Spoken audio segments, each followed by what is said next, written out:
Bonjour à toutes et à tous et bienvenue pour ce nouveau Point des marchés, votre rendez-vous avec l'analyse des marchés.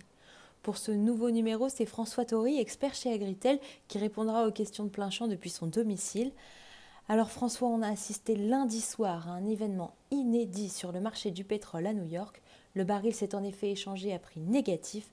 Comment cela est-ce possible ? Oui, Anne-Sophie, vous avez raison de souligner que cet événement était totalement inédit, était totalement même imaginable il y a encore quelques semaines. Donc en fait, ce qui s'est produit, c'est que l'échéance de ce contrat mai sur le YTI à New York arrive à échéance aujourd'hui. Et dans le contexte actuel de surproduction, personne n'a la possibilité, ou pas grand monde en tout cas, n'a la possibilité de prendre livraison physiquement de pétrole. Ce qui fait que pour pouvoir éventuellement éviter d'aller à la livraison, les vendeurs n'avaient d'autre choix que de proposer une rémunération aux éventuels acheteurs qui, eux, ont la capacité éventuellement de stocker. Et donc le phénomène s'est amplifié dans la soirée jusqu'à atteindre un niveau négatif de $40 par baril, ce qui évidemment ne s'était jamais vu puisque c'était la première fois qu'un contrat sur l'or noir traitait en territoire négatif. Qu'en est-il du marché de l'éthanol qui concerne directement les filières agricoles ? Alors pour l'éthanol, je dirais que comme pour le pétrole, la logique est la même. Le confinement d'une grande partie de la population dans le monde, les restrictions de déplacement font que la demande en éthanol est également très faible et donc le marché arrive à saturation, en surproduction et les cours se sont effondrés de façon brutale, notamment aux États-Unis qui est le premier producteur d'éthanol au monde, mais également au Brésil et aussi en Europe. Donc cette évolution est évidemment préoccupante pour les filières agricoles, pour la filière agricole américaine qui utilise une bonne partie de son maïs à destination des biocarburants, également au Brésil dans la logique canne à sucre, ratio sucre-éthanol, et puis également en Europe où le dérivé, notamment pour les producteurs de betteraves pour le biocarburant, est devenu ces dernières années quelque chose d'essentiel. Donc c'est effectivement préoccupant pour la filière. Avec de telles perspectives, quelles évolutions peut-on attendre pour le secteur sucre-éthanol en Europe et dans le monde ?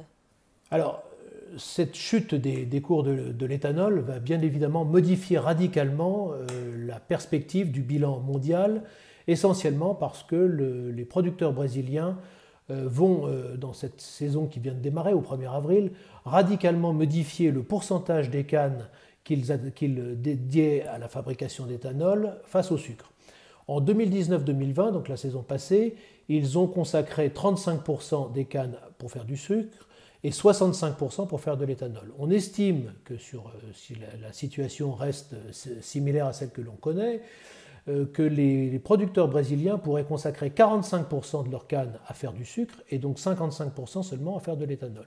Ce qui forcément rajoute 9 à 10 millions de tonnes de sucre supplémentaires sur le bilan brésilien, donc le bilan mondial, et ces tonnes de sucre vont bien évidemment se retrouver sur le marché export, ce qui explique la baisse des cours mondiaux à laquelle on assiste depuis la mi-février, puisque les cours sont passés sur le marché de sucre roux de l'ordre de un peu plus de 15 cents à peine plus de 10 cents ces jours derniers.